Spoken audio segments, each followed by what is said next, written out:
All right. Hello, everybody. Hello to Mr. Matthew, our first person on our commenter there on our live chat. How is everybody today? It's a nice, it's beginning to be summer Wednesday here in North Texas, so it is getting warm and we're getting ready for it, which is good. So I've got myself a nice, cool glass of rosé to battle back the heat. So excellent. We're going to do a lot of some fun stuff today. For those of you that just joined us, welcome to another WineShark Wednesday. I'm your host, Glenn Boswell, WineShark, and we're going to be talking today about wine cocktails, and we're going to talk about the grocery store grab. So today is our Josh Cellars Rose, which I must say I am enjoying. So, have rose all day from John Kerry. That's right.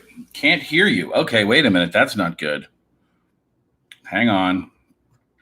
If there's no text, haha. Let me double check.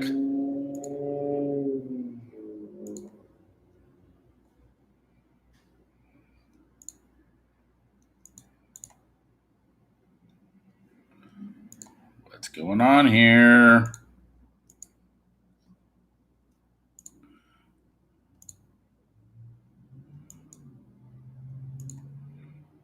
All right, check.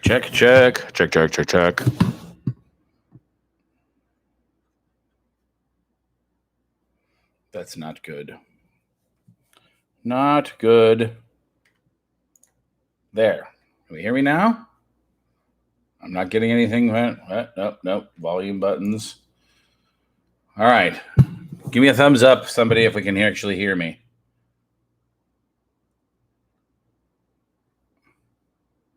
So are we good now or not? Anyone? Okay. I don't know what happened there. That was weird. That was odd. I think it was trying to go through the webcam. So hi, everybody, and welcome once again to another WineShark Wednesday. I'm now your host, Glenn Boswell with WineShark. So today we're going to talk about some fun stuff. We're going to talk about wine cocktails. We're going to do the grocery store grab with Josh Cellars Rose, and it is awesome. So it was me, not you. User error. Oh, nice. So that's what I get for listening to the chat. See that you my untrustworthy audience get to see a minor technical. So it's good. All right. So awesome. Let's see what's been going on in the last week. We have the new undisclosed location, right? I don't know, the WineShark Tiny Studio. I got my cool little backdrop here, so hopefully that's going to be working on helping out our former focus issues that we were getting from the camera. And also, Rob Hamlin swapped out his awesome Logitech with mine again, so I can check and see whether I got some control over the camera and the zoom. So that's cool. Other wine news, some things that I've been seeing again this week. So, wow. Tariffs. Tariffs are dumb. Wine tariffs especially are dumb. Just to let you guys know, I mean, right now we're going at like a 25% tariff from France, Spain, and Germany. Italy, for whatever reason, has actually been excluded, but this specifically is against wine, certain cheeses, scotch, some other stupid stuff. Anyway, they even were proposing 100% tariff on wines and such like that. So, guys, I got to say, make sure that you get out there. My minor political thing of get out there and vote, because that kind of stuff is just freaking stupid. It's only going to be paid by you and only going to make your choices more limited. So, anyway, end rant. Business news, though, interesting thing. Ferrari Carano, an excellent Sonoma producer, very big Sonoma wine producer, was purchased by Foley Family Wines for they estimated something like $250 million. So this is going to make the Foley Family Wineries grow to be a 2 million case per year operation.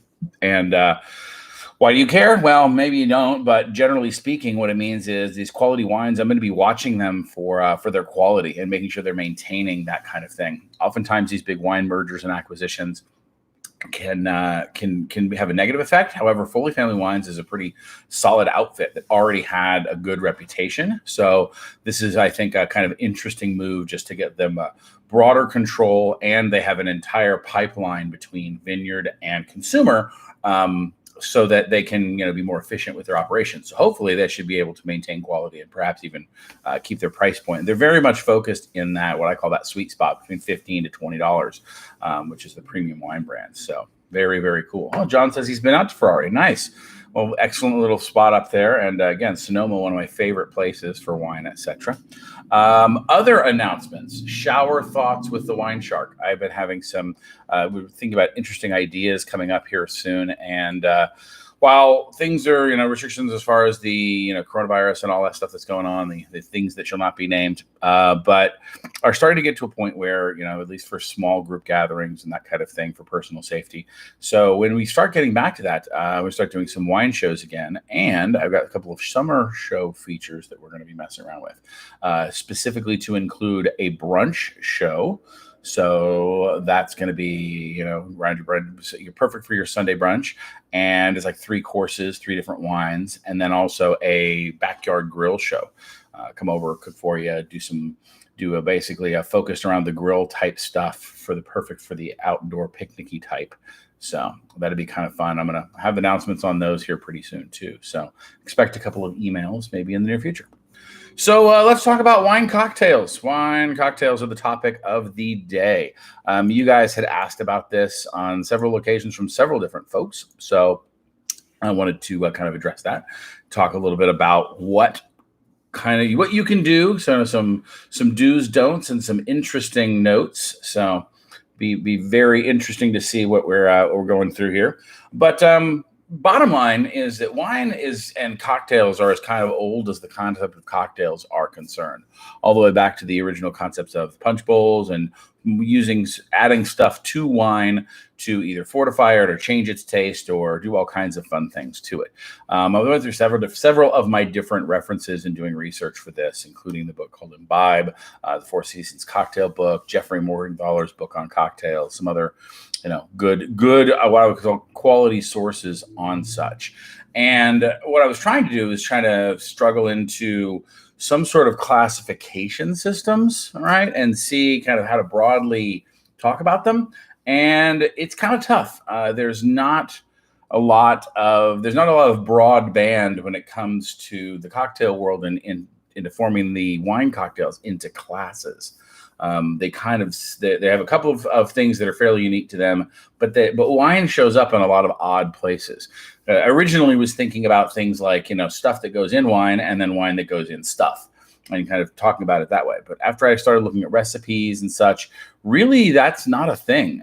There's not a lot of classification for wine that goes in stuff. It's hard to look them up in a single section of a cocktail book, for instance. You're not going to see them as a type or style of cocktail. But I have had several examples of cocktails, for instance, where I think I had a variation on Old Fashioned that had some Merlot in it, for instance. I've had some variations on other drinks where a tiny bit of wine was added to another cocktail to give it a particular flavor. But that's probably, I would call that much less common and much more rare than the more traditional thing of adding stuff to wine.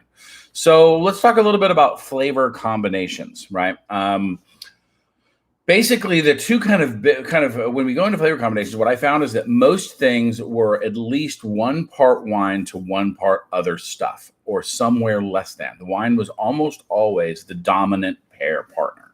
Okay, so by volume, at least half or more of the stuff is wine. Okay, the two kind of categories within flavor combinations, though, where we started to see people playing around with wine flavors and adding other flavors into it, are the liqueurs and bitters classes. So this is where small amounts of flavor boosters are added to a wine, and so it's just kind of tweaking with the flavor. Classic examples here are the Kir or the Kir Royale.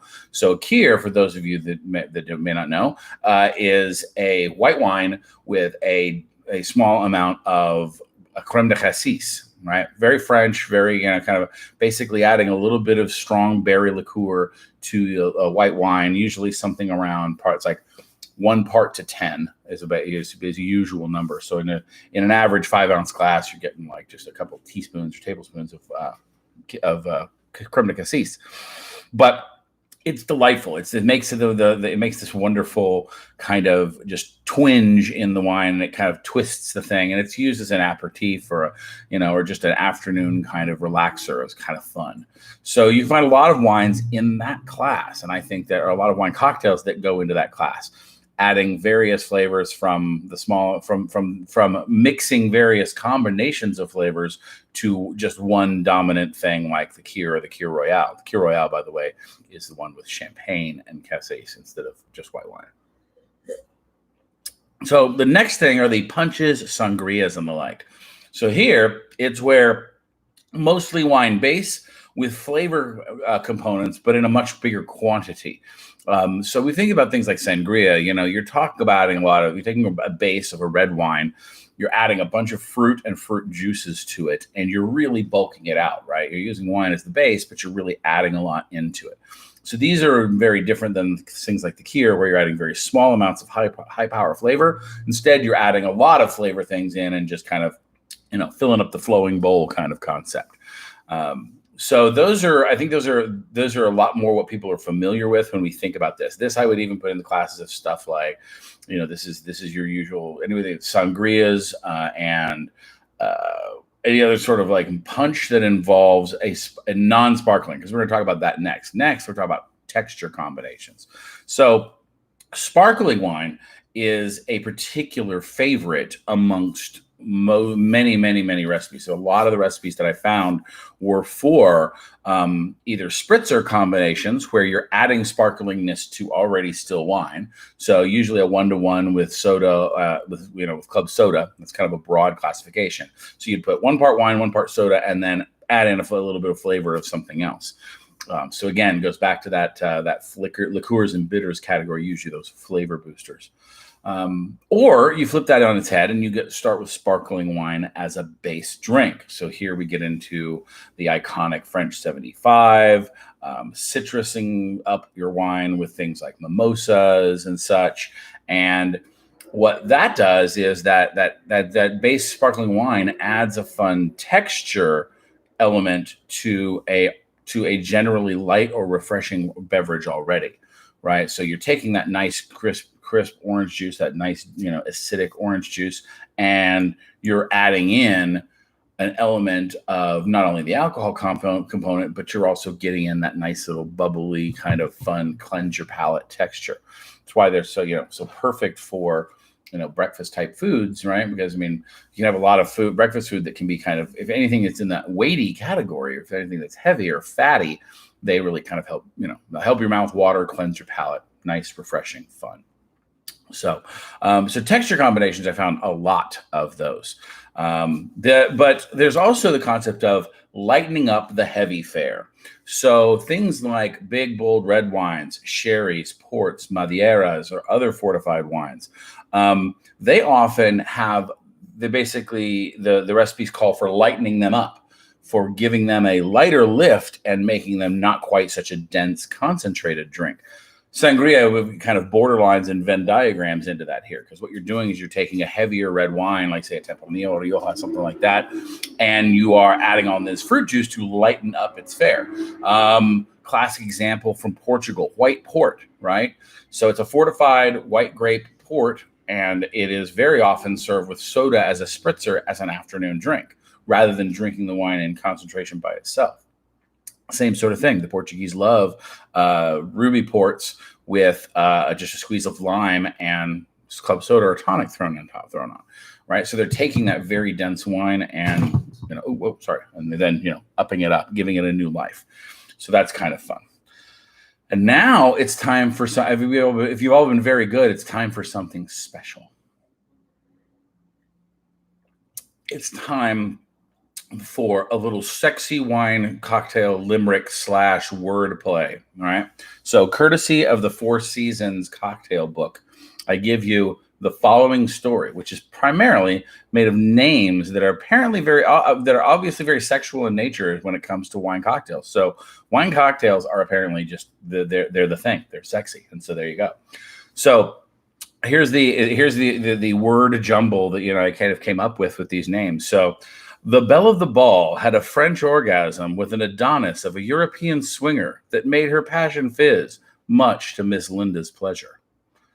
So in that name, we've got 7 different cocktail names up in there, and all written out of the Four Seasons cookbook, or the Four Seasons cocktail book. So definitely a place we all need to go check out is go dine at the Four Seasons. I think that'd be awesome. So let's talk about some do's and don'ts. Let's talk about things to do and things not to do when it comes to cocktail and wines. Number one, do you get what you pay for? Okay. Poorly made cheap wine will still taste like poorly made cheap wine. Trying to disguise it by throwing stuff into it is putting lipstick on a pig. Okay. You don't want to bottom of the barrel this.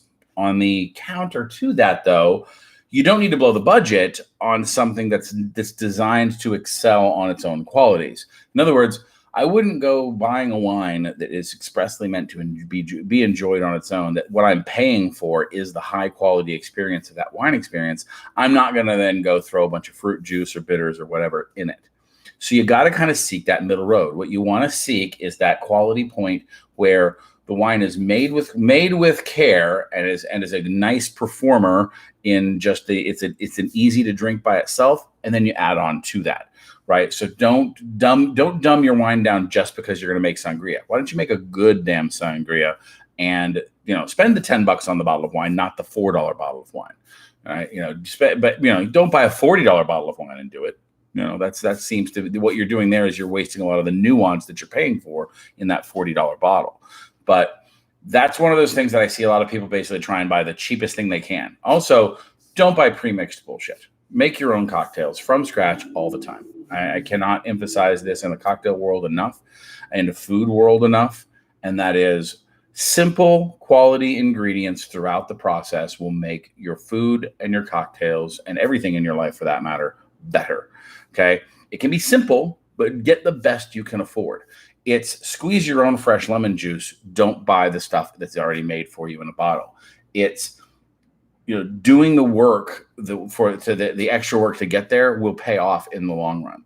Okay. And that's where, just simple things well made, you'd be amazed at how much you get out of that.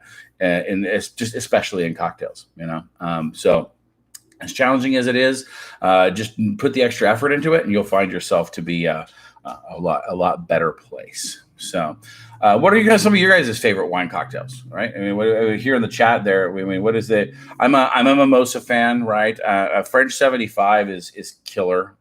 For those of you that don't know, that's basically like a Tom Collins, but with white wine instead of tonic water or soda water. And named after a particular piece of artillery that helped them win World War I. So there you go. Now you know more about artillery and wine. Pinot Noir and raspberry ice cream. That's some float. That's just Matthew's got a raspberry ice cream float. I can't get behind the sherbet in my wine or ice cream in my wine thing too much. It's just not my favorite. But I can see the flavor combo. I mean, the idea that you've got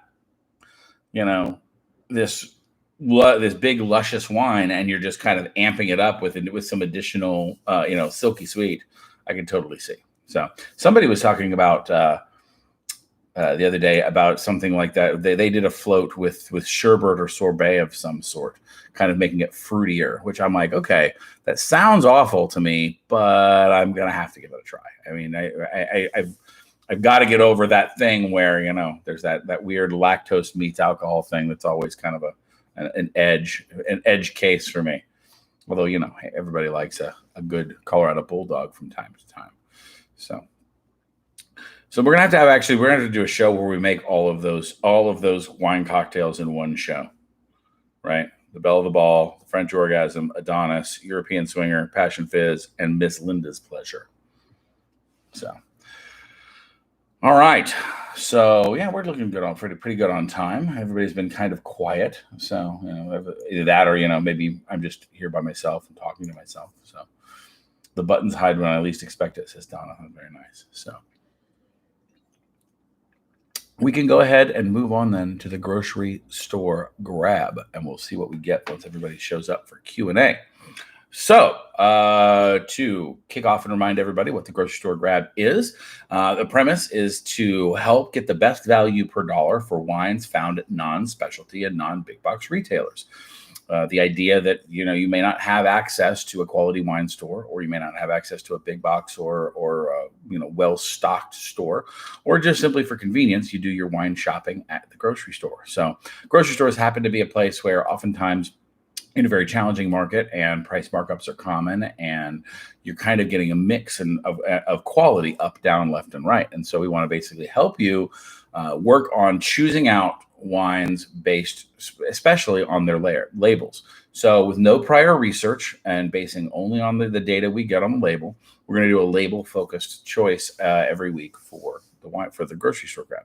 So this week's selection, Josh Cellars Rose. Well, because I wanted to do some rosé because it was getting warm, and that's kind of fun. And therefore, this is a perfect opportunity. Oh, we do have some more questions coming in.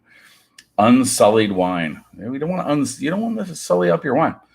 So Reba says, I'm terribly grateful for my first bar job in college was a classic cocktail bar. I learned how to mix. Yeah, yes, learning how to mix classic cocktails, I think, is something that every good kitchen / bar, person who enjoys anything is Epicurean and or alcoholic should do. Other than the French 75, what spirits mix well with wine? New to wine cocktails. Okay, so that's a great question. Actually, we'll come back to the grocery store grab. When we talk about the spirits that go with, the thing is, it depends on the weight and class of your wines. If you're in that lighter, whiter, or drier white segment, you generally want spirits that are going to not interfere with some of those more delicate flavors. So this is where you get complementary things that are light. Right. Generally speaking, if you look at a lot of these, you're not just amping up the alcohol, you're adding something to it. So things like brandies, cognacs, things like that are often in the mix. They're also wine cousins anyway. Or you might see things like in the liqueur category, things where you got a very tightly packed, a bit of flavor. Either, for instance, we talked about the Kier, that's that black currant, that cassis, the crème de cassis. So any of that class of stuff where you're just adding a little bloop of flavor, those are all can be very complementary, just depending on which direction you're going. So, you're especially in the white wine world. In the red wine world, I think what you're seeing is you're getting that more robustness to it. You're going to add in things to that enhance the warm flavors of the red wine and those deeper red and black fruit flavors that you get out of it. Generally speaking, you're not enhancing the things in the terroir categories, right? You're not getting those secondary and tertiary flavors. Those aren't what you're aiming at. You're aiming at the big berry stuff, right? Mimosa with fresh on cava and a gin floater. There you go. See, now your gin in that case as well. So gin, depending, is again a broad topic of flavor profiles, can go anywhere from sweet to dry, and also from very sweet and just alcohol flavor all the way through extraordinary botanicals and deep botanical concepts, right? I mean, I've had, gins that taste like pine trees, and gins that taste like cucumber, and gins that taste like like basically sweetened gin, like Hollander gins. So you can get a lot of different things in that range, and play around with your gins. In other words, a good bar should have at least 2 or 3 different selections of gin, in my opinion. You've got to have a Hollander or a wet gin. You've got to have a good solid dry gin that goes well with tonic. I love the cucumber infused gin of Hendrick's, which is just a great on the rocks solution. And then, something that's just kind of clean and that's a standard botanical, the Botanist Aviation, things like that. So excellent choices. All right. But anyway, here we go. Grocery store grab. Josh Cellars, back to that. Josh Cellars. So this is a fun little California rosé. And rosé has been on an interesting roller coaster in the last 5 years, where, last year it was literally an entire campaign of rosé all day, to the point where I saw beer imitating it. I saw rosé beer last year. Talk about taking things a little step too far. That was a little weird.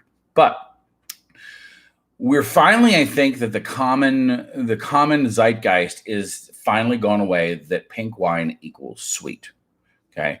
And that's something that needed to go away, because the typical rosés that that we are dealing with, especially in European styles, are not sweet at all. They're bone dry. They're very crisp. They're fruity and light, but they aren't sweet.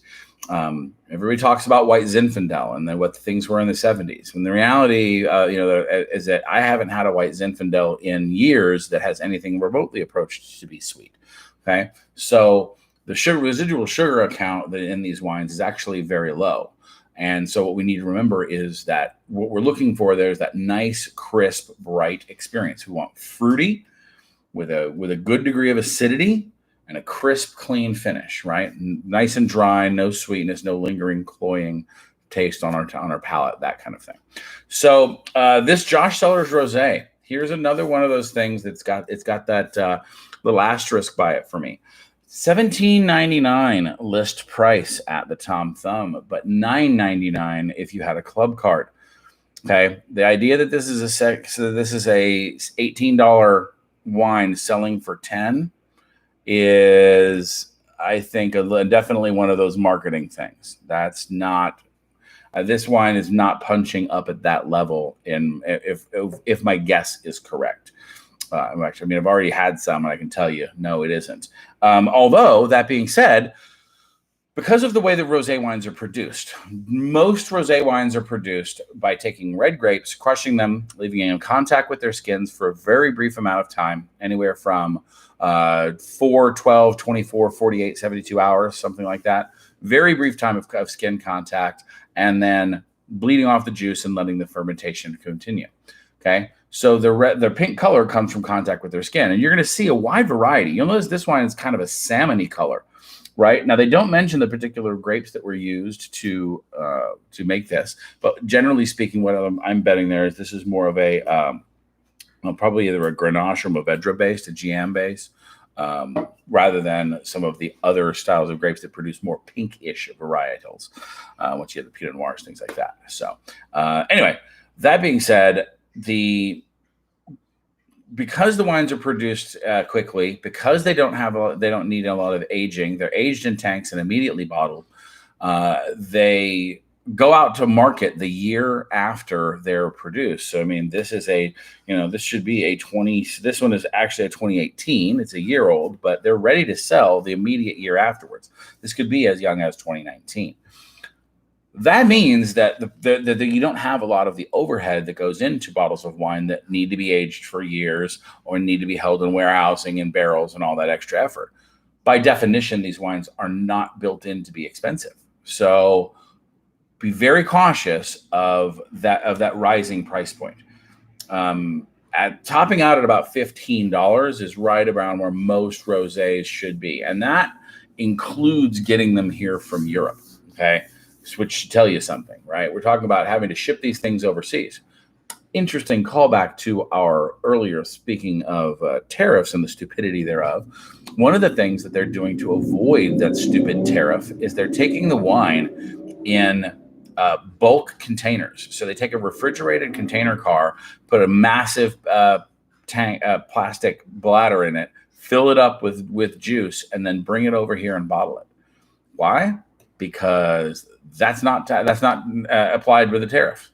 Plus, a lot of the French winemakers have been advocating this for years because it's more economical and it's greener. In other words, you can get a hell of a lot more wine per volume and not carry that heavy glass all the way across the damn ocean.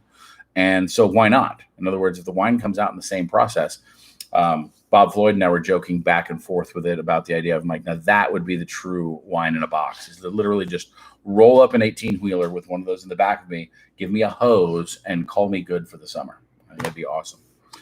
So Matt Gilbert was asking about frosé. I have not had a frosé. I know of it, but I have managed to suppress my inner Karen and not had any frosé. So $17.99 list price, $9.99 actual price. Let's talk about the label. They're using a very simplistic approach. They're using the, hey, look, I've got an elegant font, right? Very simple, very friendly name, though, right? This is really minimalistic design when it comes to this. And they're one of those just really kind of approaching it, I would call coming straight at you, right? You know our name; it's easy to remember. Josh, as it says on the label, by the way, is actually was Joseph Carr, the winemaker's father's nickname. His name was also Joseph, but everybody called him Josh. It says so right up here on the label. Now, reading the back, front of this label, it's got Josh, it's got rosé. It does not. It said so. One ding against it is it doesn't tell me the types of grapes that are used in this. But rosés, that's not uncommon. You generally speaking don't see a lot of them just forthright saying this is a rosé of Malbec or this is a rosé of Syrah or rosé of Grenache. So that's not too surprising. They did mention here on the back, though, they selected a unique blend of grapes known to make bright, crisp rosés. So they're obviously blending the grapes, which again leads me towards that Provençal / Spanish style of Grenache, Syrah, Mourvedre blends, or one of the variations therein, Carignan, Pinot Noir, things like that. So it does, however, on the back of the label, it said other than they're a little bit long on the tooth on their marketing spiel, but they do get to the point. Remember, one of the things that we're looking for is we want to know what the variety is and the percentage of grapes that are used in a blend, if possible. Where are the grapes grown? This one basically is just a California wine. This is not given any particular AVA. Okay, so this is a broad category. In France, we call it a Vin de Paille, right? Wine of the country, or IGP. Here in America, we don't have that name, so it's just a California rosé. But here's the cool part, what does the wine taste like, right? Give me flavor words, and if possible, give me food pairings. And the more specific they are, the higher the higher I think that they're doing better. They're doing their job. So this one is they're known to make crisp rosés with delicate strawberry and raspberry flavors, a soft texture, and a long, juicy finish. I made this one as a tribute to Josh, a man I simply called Dad. Okay, so no food pairings, but we do have flavor words on there. Okay, so again, if you had no idea what to expect out of pink wine, if you had this, or salmon-colored wine for that matter, and you were trying to compare it, at least they're telling you something about that, which that's good. So I would still call this maybe a C or C plus when it comes to overall data that we get out of this, simply because we're not, they're not giving us any food pairing options. They're not telling us any specific grape blends. They're mostly talking about themselves. And so that I could stand to see them shift that just a little bit. But let's go ahead and have a little taste here. We're going to try and answer in our tasting notes. We're going to try and answer 3 questions, right? Is it well executed? Is it on style? And is it worth the price tag? So this has been sipping on this for a little while, but now we'll do the formal analysis here, right? On the nose, I definitely get that kind of watermelon or raspberry kind of thing going on. A waterberry, which is what happens when you smash a watermelon into a raspberry. It's got a slightly chemical nose. I mean, I can smell the alcohol coming off it. Alcohol by volume listed in this, by the way, is a nice 12.5%. Not big and hot, but I can smell a little bit of it. But it's got that green watermelon rindy thing going on, right? Kind of has that fresh cut fruit thing, but it's not jumping out of the glass with a bunch of red fruit flavors that you might expect out of a red style wine or even other style blushes. You can smell a little bit of the sharpness that's coming through. So you get that, you've already got, your brain is already going, hey, this is probably going to taste sour or acidic, right? Because you've got that little hint in your nose of the vapors of that are telling you. Other than that, very clean, right? No mineral, nothing in the terroir range, no minerality or soil or anything like that, and no other secondary or tertiaries. It just has a nice, clean effect to it. So,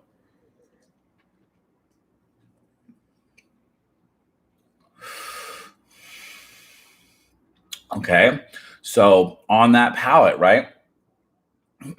Get that nice embracing acidity, makes your mouth water, just like we're aiming for. It's got the slight hint and that fruit carrier. This is where that greenish watermelon that just right near where the watermelon rind comes through. It's that last bite of watermelon. It's not the big first fleshy, fully ripe version, not that mouth-watering sweet. Instead, it's that twinge of green in there, right? That slightly unripeness. Definitely pulling in a little bit of the strawberry now as well, and the acidity comes across as, like I said, as unripe fruit rather than say something like a lemon. Although I can definitely get a little hint of lemon in the end of it. I think that's where you start getting into that. The acids present similar to a citrus, and if it does, it's that lighter side, that yellower side of the citrus spectrum. Um, it does. So the finish I would call the finish medium, not quite long, but the acidity is very well balanced. I think that they definitely hit their mark when they're talking about that soft texture, right? There's a fine line in acidic wines where it's is between that too much and not enough, right? And depending on what you're looking for in your wine, depending on the style, right? You want acidity to help out with that mouth-watering thing, that saliva production. Having this wine by itself, right? It still doesn't overdo its acidity. I mean, I think it's got a nice sharp taste to it, but it is not unpleasant. Certain wines that I know can be almost they're not necessarily the best by themselves. They're definitely food pairing wines, in my opinion. This one could kind of go either way. I think that this would actually improve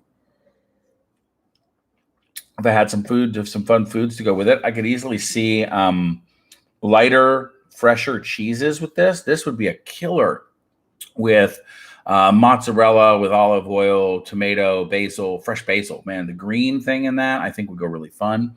I'm wanting to say, tarragon is another herb that I would totally throw at this. That it would do really well with. And so put tarragon on a chicken with that slight kind of hint of anise and licorice kind of thing that has going on to it would be awesome. I could definitely see this cleaning up after anything light on the grill, right? We're talking, your pork chops and your chicken and anything that's on that lighter scale would be well served with this wine. It's got enough acidity to break through. I think it'd be fun with mustard and mustard-based sauces too. I think you'd throw some fresh Dijon at this, and just a nice frank on a bun, a nice hot dog would be pretty damn good. But yeah. So is it well executed? Yeah, I definitely think that they're hitting the mark here. This is definitely a solid entry in that rosé line, and it's not, it's showing us once again what rosé ought to be. Is it on style? Very much. And this is that thing where if California is coming back around to a style of rosé wines that is more in line with traditional European styles, I think this is leaning back that direction. I think you'd find this comparable to most of the southern France and eastern Spanish varietals that you'd see in that similar way. So is it worth the price tag? For $10? Yeah. This is definitely right in the middle of the pack where I would say.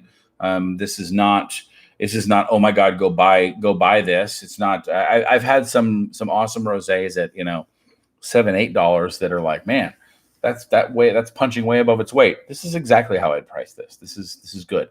Is it worth its $17.99? No, that's definitely an attempt to make you think you're getting a steal of a deal, which is, as we talked about, kind of false marketing. But that's on the grocery store, not on Josh Cellars. So that's I think they would probably price this themselves at a very comparable level. So. But yeah, we're going to do an entire rosé show. We're really going to dig into rosé in 2 weeks. So we're going to go from here, there to otherwise. And just as a little hint and preview to that, I found out in my research and education that, there's actually several styles of rosé. They're in a very small minority, very small percentage, but are aged in wood and actually designed to age and get better with age. Something I did not think at all was part of the program, but apparently there's always an exception to the rules in wine. I mean, and one of the things I live by is that no matter what I tell you, there's going to be an exceptive case. There's going to be an edge case. But broadly speaking, for instance, I said earlier, almost all rosé wines are made via that light skin contact, that crush and remove, except for a few. Several styles are actually made by blending red and white together. but it's a very, very small minority. Generally speaking, pink wine comes from slight skin contact. John said, my store had it for under $10 without any club membership, but they stopped doing that anyway. Yeah, so there you go. So that's not a bad choice, right? This is, I would certainly. I'm actually interested in seeing more of what Josh Cellars has going on. I've seen their name around a lot, so that's one of the things that caught my attention. Was I'm like, I've had that, I've seen that rather, but I've never had it. So, and they do all the usual California styles. I think they've got a Chardonnay, they've got a Merlot, they've got a. I think those are the only three I've seen. I think they've got a Cab, but it wouldn't surprise me. So they're in that.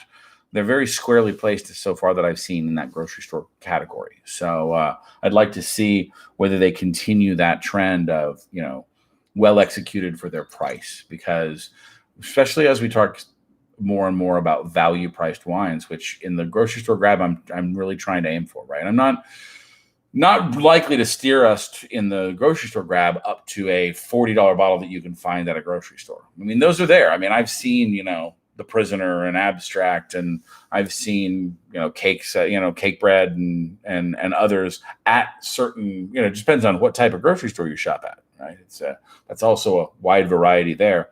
So, but I'm not trying to get us to that point. In other words, I'm not trying to get you to wines that, hey, by the way, you can also find this at the grocery store, but normally you'd find this at a fine wine shop. Instead, it's more the other way around. It's the value shopping line is really what we're trying to aim for there. Would rosé be considered an orange wine? Great question, Matthew Gilbert. And the answer is no. Orange wine is actually a special separate class that is an oxidative event that causes the wine to turn that color rather than a skin contact bleed, as far as I know. So orange wine was a little bit of a fad here like 4 years ago. I'd have to dig back up my notes for full details on that, but they were working towards this concept and seeing if they could kind of introduce a spark for that.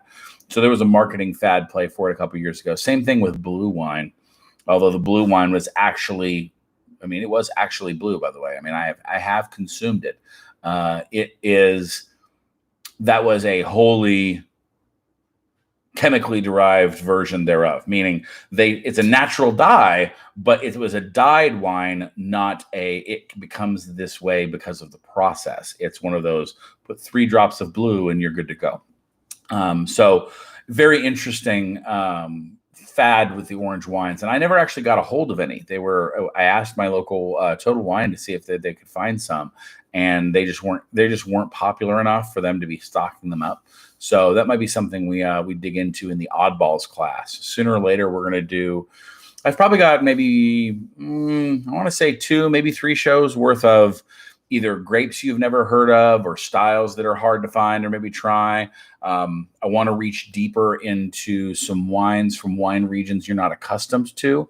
I've got a note from a WineShark Wednesday suggestion about Peruvian wines. I was looking into finding us on other, and I read an article about Pais, which is a country blend wine. It's called the Mission Grape. I've also looking into Greek wines and really kind of exploring into that realm.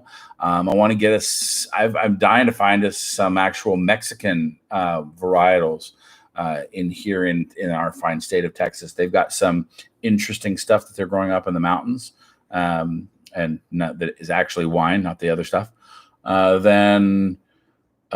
Plus, we could probably get into some Hungarian, Eastern European. We get some Tokai and things like that going on. So I've probably got, a couple of 3, harder to find areas and weirder oddball stuff goes to him. So Mary said, David Mary was saying, could not find the Josh Rosé. Here's drinking Berry Cream Rosé from Berry Cream Winery in California.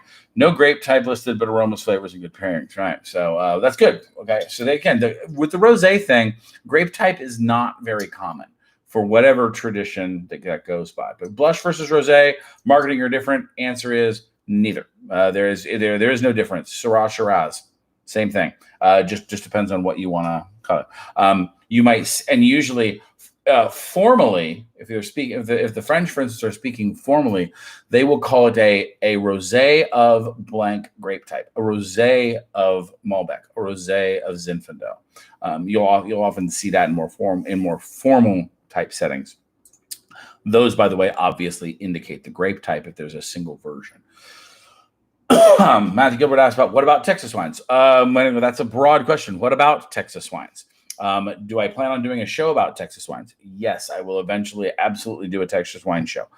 Controversial topic, as many Texas wineries do not impress me from their quality perspective, but I have found a handful that I think are making really good quality juice. Unfortunately, I mean, just to give you the short form of it, that wine, the Texas wine business has long suffered from the problem of of Texas marketing, of because it's from Texas, it must be good or better, and that's bullshit. I'm sorry, but it is. They're desperately trying to be something that they're not, and they do their wine poorly. They make bad wine. I'm just going to say it.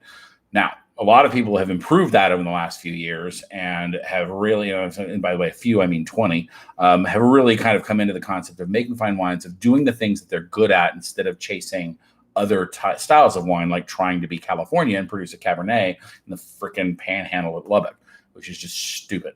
So anyway, but great controversial topic. I get it, I'll question all the time, and I'll bring you some of the names that I really enjoy for people that I think are making good juice, that are conscientious towards their product, and are embracing what Texas is good at rather than trying to do what everybody else is trying to do. So John said there was a small vineyard in Sonoma when I was out there a few years ago that had an orange wine. Let's see if I can find you up the name. Interesting. Yeah, I'd say that's a weird and oddball trend, right? I mean, the whole orange wine thing. Speaking on different wines from different areas. Oh, yeah. Yeah, and that's the thing about different wines from different areas. I was talking about esoteric areas. The idea of Texas isn't that odd of a wine producing area is where I was going with that. In other words, I wouldn't rate them as an interesting wine area. Especially now, obviously, we hear from Texas, see them a lot. I think if we were doing this show from California or Oregon or Minnesota, we might have a very different reaction to wines from Texas, because they're not nearly as common. So I think I have a circumstantial problem in the fact that I see them all the time. So I don't think that they're that odd, when the reality is, yeah, on the world wine stage, they're not really high. They're not really high up there. So therefore they are kind of on that fringe of stuff. But yeah, I'll get you guys we'll get some Hake and some Keepersall and some Fall Creek and some Bluffdale, some guys from those, and we'll see if I can't bring those in and do an excellent show. Problem there, of course, though, is going to be access, right? Total Wine has a pretty good selection of some of those, though, so I can get a hold of them. But that would be the other question. So one of the things we're going to start doing starting July is I'm going to start trying to put the wine tastings that we're doing on Fridays, where you're going to have a wine.com and a local purchase option. In other words, I'm going to provide if they're going to do 3 wines, there's going to be actually 6 wines on each show. Now, we're not going to try 6 wines. I'm going to pick, and I'll probably alternate, either ordering from wine.com or ordering from Total Wine or somewhere in between, because I really want to start getting us into that access thing, so that we can break past the concept of the fact that I have a Total Wine is nice, but unfortunately, Total Wine can be limiting. Most of what they're trying to offer, of course, is their wine redirect wine, because that is their value proposition. Their value proposition is cutting out that distributor middleman and offering you a savings because of that, which I think is freaking awesome. I think the fact that we're getting some good quality wines at reasonable prices, where they're saving you anywhere from $3 to $10 per bottle, on a bottle price for some of the stuff, by cutting out that distributor, which is great. But not everybody has it, right? And so that convenience is something that I don't want to take for granted. Whereas wine.com ships nationally, internationally, and therefore that's the great leveler. Right. And so if people are willing to, and if they want to go that route because they don't have the accessibility option, I will go down that path with them as well. So do I like Becker? Not in particular, although it has been many snows since I have had a Becker. that was one that during my waiting tables years, many snows ago, that I had tried and was a little less than impressed with. So, food for thought. We like the wine show on Saturday. Yeah, Saturdays. I like the wine show on Saturday too. It's certainly something I'm looking into. As we start to grow back into kind of something like normal, if this is one of those things where there's only one of me, and to run the business, there's going to have to be some flex here and there, and that is, if Friday nights and Saturday nights are generally the two most popular nights for me to do private wine tastings. So when I get scheduled for that, and that if that starts to come back to any sort of cadence, the online wine tastings are going to have to work around that. I'm going to have to prioritize the ability to do in person, simply because of that option. That being said, I have no opposition to doing them on Saturdays instead of Fridays, because if it draws more eyeballs, if more folks are able to do so, where you're, we could also do the wine shows earlier. We could start day drinking at 3. No, whatever. In fact, actually, we should do like a grilled show like that, where, if we're going to sit around in the afternoon and have a glass of wine and talk about the grill, we should do something very similar. So definitely on the list of things to do. I'll probably, what I'm going to do is, I'll put it out to the Patreons and go, hey, when is your best options? And I know it varies week to week, and some of you guys have been amazing and so supportive in being there all the time. Some of you guys come and go as you're able. I'm just grateful for the fact that you guys are attending and enjoying yourselves. So yeah, it's even, what do we say? Right. So what do I think of Grape Creek? Never heard of it. I'm assuming it's a creek full of grapes. Where are they located, Miss Mary, and Mr. Dave? You have to tell me a little bit about that. And then Matt said he's down to day drink most every day. Well, hey, this is my job. We don't call it day drinking. We call it research.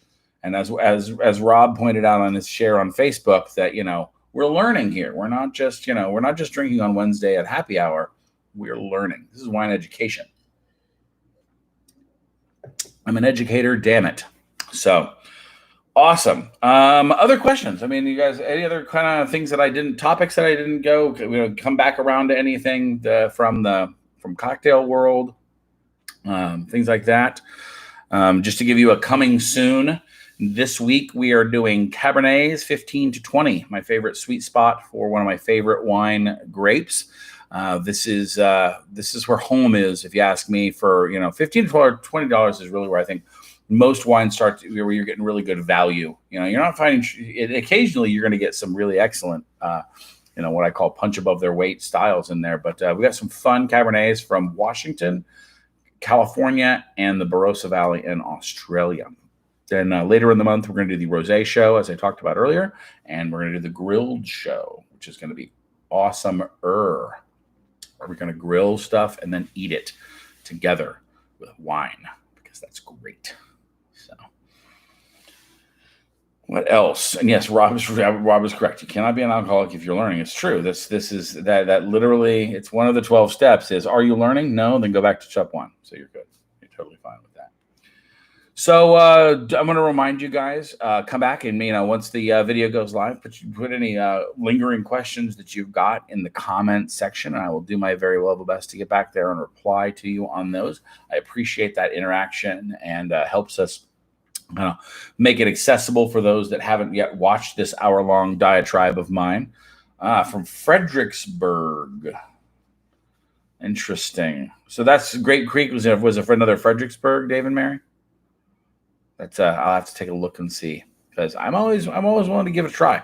One of the things I actually want to do is I want to get a Texas wine tour going. I want to, we've done Sonoma, Napa, and Lodi, and I plan on doing those again. But I'd like to find some local examples. The problem is let's say 3 of the 4, or actually, yeah.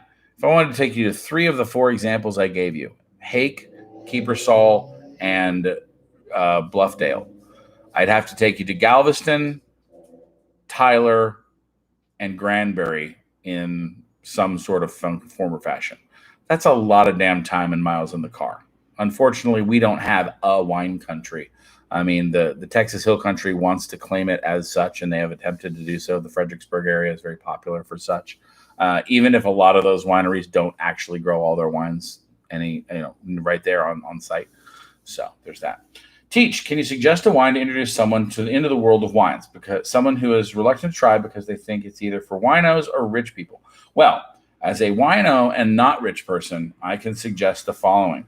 Bluffdale, no, not Bluffdale's not Stephen. Yeah, Stephenville, Granbury. That's what I said. I know. I went there. I went and stayed in Granbury, and then went to my friend Chris's parents own the place. It's actually really cool.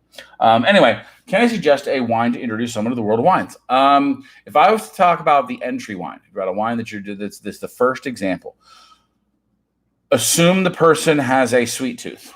I'm just going to say that most people who are new to wine, and again, depending on their age, but almost everybody, give them something light and sweet to begin with. Riesling is the perfect gateway drug. A nice Spätlese Riesling in that $15 range from Mosel. Get them a Dr. Lucen Blue Slate Riesling, and bam, you're off to the races. It's juicy. It's green apple. It's just quaffable as all hell. It's a do no harm wine, and I would absolutely recommend something like that. Chenin Blanc is my next one. Go to Vouvray is the other one because it's fruity, it's floral, it's got a nice, you're not tasting a bunch of alcohol, and they're just really, really delightful. Those are two of the easiest ones I would say to start off with. Teach. So, yeah, low ABV is also true. That's Rieslings are usually in the 7 to 11 range. Chenin Blanc's usually in the 12 to 13, but all kinds of cool. So. Yeah, Riesling it's a great intro because it's just so easy to drink and there's so much flavor. And what's great is if you really dive into Riesling and don't just consider it the doorway, it's a very deep rabbit hole to go down. And we can get into some really complicated high-end Rieslings that are just ethereal. They're just absolutely surreally good. So, all right. Well, Grape Creek's the same as area as Becker. Oh, okay, fair enough. So, like I said, I have not been to Becker. I've only seen it. I do like Becker's marketing, though. Their little impressionist thing going on is very nice. Their artwork is always kind of cool.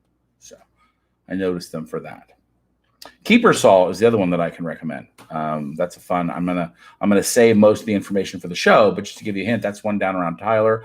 My friends Hunter and Terry and I went down there. They had been there before. They have both a distillery on site for rum, vodka, and whiskey, and a bunch of awesome wine as well.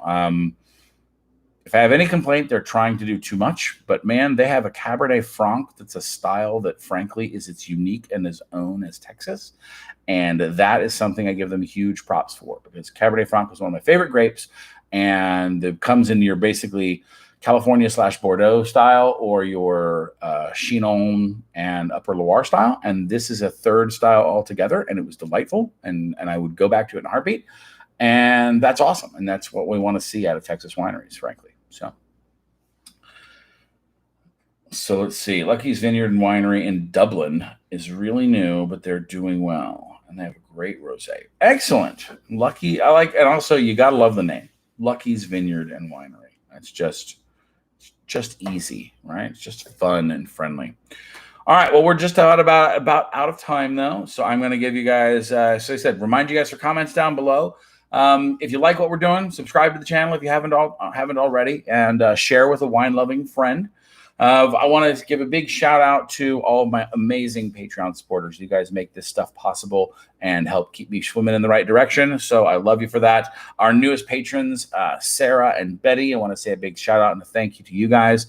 And then always our Patreon seller members, our patrons, Barbara, Dan, Matthew, David, and Mary. So thank you guys so much. Your amazing generosity is truly humbling.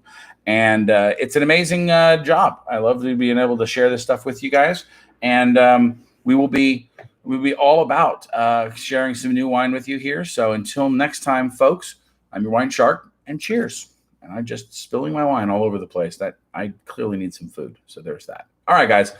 See you next Wednesday, or see you on Friday if you guys come to the show.